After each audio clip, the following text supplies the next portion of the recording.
Trending na kanta ni Sarah J pumalo sa 1 billion views. Ang kanyang Maybe This Time. Ito ay teleserye na pinagbibidahan ni Sarah J at Coco Martin. Mukhang siya ata ang kauna-unahang Filipino singer na nakakuha ng billion views. Congratulations, Sarah J! Grabe ang view ng bersyon ng kantang Maybe This Time ng popstar royalty na si Sarah Geronimo.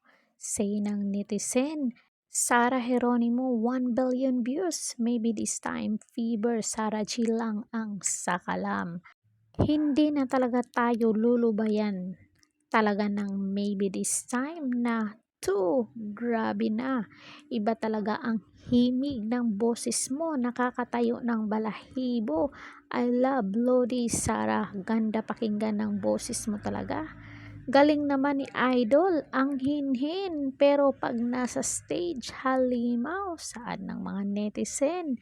Grabe si Sarah, nakuha lahat ang monster hit song in past decade. 2003, To Love You More, 2004, Sa Iyo, 2013, Ikot-Ikot, 2014, Maybe This Time, 2016, Tala. Grabe, iba naman kasi ang boses ni Sarah Geronimo.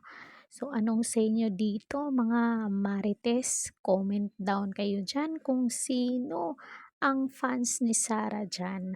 Malay nyo, mabasa niya ito at mapansin kayo. So, yun lang muna ang ating latest. Don't forget to like, share, and subscribe Caridad Official TV para ma-update kayo sa ating mga latest dito sa showbiz. Ang pinakamabilis, dito lang yan. So, hanggang sa muli. Thank you so much.